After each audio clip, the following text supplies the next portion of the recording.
যেমন কর্ম তেমন জন্ম। কোন কর্ম করলে হয় কেঁচুরূপে জন্ম, কোন কর্ম করলে হবে গাধারূপে জন্ম, কোন পাপ করার ফলে মায়ের গর্ভে মৃত্যু হয়। পরস্ত্রীর সাথে দুর্ব্যবহার করা ব্যক্তিরা পরজন্মে কোন যোনিতে জন্ম নেয়। ছলনা করা বা ধোঁকা দেয় এমন ব্যক্তিরা পরজন্মে কোন যোনিতে জন্ম নেয়। গুরু আর বড় ভাইয়ের সাথে খারাপ আচরণ করা ব্যক্তিরা কোন যোনিতে জন্ম নেয়। বন্ধুরা, এমনই 21 রকমের কর্ম এবং তার ভিত্তিতে হওয়া পরজন্মের ব্যাপারে আজকের এই ভিডিওতে আমি আলোচনা করব। বন্ধুরা, এরকমের কোনো প্রশ্ন যদি আপনার মনে এসে থাকে তাহলে এইসব প্রশ্নের উত্তর আপনি এই ভিডিও থেকে পেয়ে যাবেন। তাই এই ভিডিওটি অবশ্যই শেষ পর্যন্ত দেখুন, কারণ আজকের এই ভিডিও থেকে এই গুর কলিযুগের মানুষ অনেক কিছু শিখতে পারবে। বন্ধুরা, ব্যক্তির কর্ম অনুযায়ী তার পরজন্ম নির্ধারিত হয়। শ্রীমদ্ ভগবদ গীতায় লেখা রয়েছে, জীব মৃত্যুর পরে কেবল তার শরীর নষ্ট হয়, কিন্তু আত্মা কখনো বিনষ্ট হয় না। আত্মা পুরনো শরীর ছেড়ে নতুন শরীর ধারণ করে। গরুর পুরাণে মোট 84 লক্ষ যোনির ব্যাপারে উল্লেখ রয়েছে। তার মধ্যে সর্বশ্রেষ্ঠ জন্ম হলো মানুষের।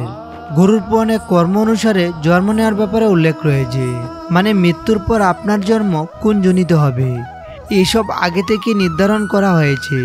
কারণ আপনি আপনার জীবনে যে ধরনের কর্ম করবেন, মৃত্যুর পর তার আধারে আপনার পরজন্ম হবে।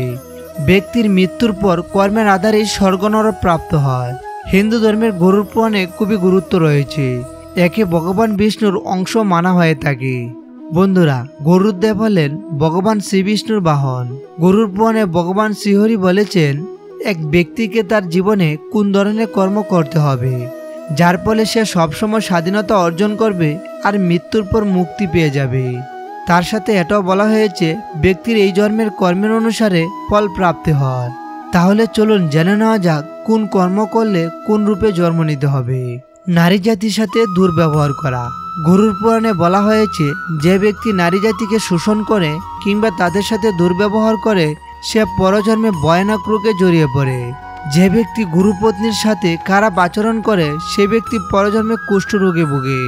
গরুর পুরাণ অনুযায়ী পরস্ত্রীর সাথে সম্পর্ক করা ব্যক্তিরা গুর নামক নরকে যায়। সেখানে যাওয়ার পর প্রথমে তাকে শিয়াল রূপে জন্ম নিতে হয়, তারপরে কুকুর, তারপরে শকুন, তারপরে সাপ, তারপরে কাক এবং সর্বশেষে তার বকের যোনি প্রাপ্ত হয়। এইসব যোনিতে জন্ম নেওয়ার পর অবশেষে মানব যোনি প্রাপ্ত হয়।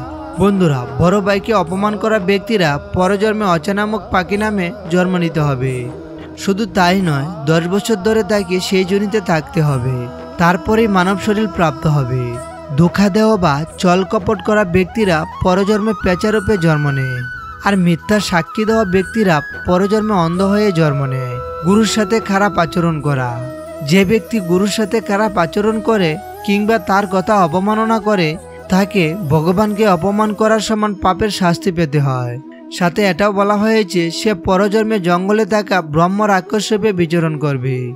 সবসময় ভগবানের নাম নেওয়া। যে ব্যক্তি সবসময় ভগবানের নাম নেয় এবং তার উপাসনা করে সে সব রকম চিন্তা থেকে মুক্তি পেয়ে যায়। এছাড়াও যে ব্যক্তি জীবনের শেষ সময় পর্যন্ত কৃষ্ণ নাম জপ করে সে ব্যক্তি জন্ম মৃত্যুর বন্ধন থেকে মুক্তি পেয়ে যায়। মাতা পিতার মনে দুঃখ দেওয়া কিংবা আপন কাউকে প্রতারিত করা, এমন ব্যক্তিদের পরজন্ম অবশ্যই হয়, কিন্তু জন্ম নেওয়ার আগেই সে মায়ের গর্ভে মৃত্যুবরণ করে। কোনো জীবকে হত্যা করলে গরুর পুরাণে কি বলা হয়েছে, যে ব্যক্তি গাভী হত্যা করে সে ব্যক্তি নরক যন্ত্রণা ভোগ করার পর তার বাহন রূপে জন্ম হয়। যে ব্যক্তি শখের বশে কোনো জীবকে হত্যা করে সে ব্যক্তি পরজন্মে ছাগল রূপে জন্ম হয়, যাকে কোনো কসাই দ্বারা হত্যা করা হবে। অন্ন চুরি করলে তাকে পরজন্মে ইঁদুর রূপে জন্ম নিতে হবে। জল চুরি করলে চাতক পাখি এবং কোনো ব্যক্তি যদি মৃত্যুর সময় ভগবানের নাম নেয় তাহলে সে মুক্তির পথে এগিয়ে যায়। তাই শাস্ত্রে বলা হয়েছে যে মৃত্যুর সময় কৃষ্ণ নাম জপ করা উচিত। কোন কর্ম করলে কেঁচুরূপে জন্ম নিতে হবে। মহারিষি বেদব্যাস বলেছেন যে চুরি করা মহাপাপ। কোনো কিছু চুরি করলে তার ফল তাকে ভোগ করতেই হবে। তিনি বলেছেন, যদি কোনো ব্যক্তি বস্ত্র চুরি করে তাহলে তার পরজন্ম তুতারূপে হয়। সাথে এটাও বলেছেন, সুগন্ধি পদার্থ চুরি করা ব্যক্তিরা পরজন্মে কেঁচুরূপে জন্ম নেয়। তাই পরিস্থিতি যেমনই হোক না কেন চুরি করা থেকে সর্বদাই বিরত থাকুন। এবং এমন কিছু কর্ম আছে এই কর্ম করলে গাধারূপে জন্ম হয়। মহর্ষি বলেছেন, যদি কোনো ব্যক্তি কোনো ব্যক্তিকে হত্যা করে তাহলে তাকে জঘন্য অপরাধের শ্রেণীতে রাখা হয়। এমন কর্ম করা ব্যক্তিরা পরজন্মে গাধারূপে পৃথিবীতে আসে। এরপর সে মাছ, কুকুর এবং বাঘ হয়ে জন্ম নিতে হয়। এইসব জনিত কর্মফল ভোগ করার পর আবার মানব জনিতে জন্ম নেয়। মহর্ষি বেদব্যাস বলেছেন, যে ব্যক্তি অন্যকে সাহায্য করে এবং পশু পাখি তথা অনুজীবদের ওপর দয়া করে, অসহায় মানুষের পাশে দাঁড়ায় এবং নিঃস্বার্থ ভাবনা সঞ্চিত অর্থ ধার্মিক কাজে বা সৎ কাজে ব্যবহার করে, এমন ব্যক্তিরা পরজন্মে পুনরায় মানুষরূপে জন্ম নেয়। বন্ধুরা, ভিডিওটি শেষ করার আগে আপনাদের কাছে ছোট্ট একটি অনুরোধ।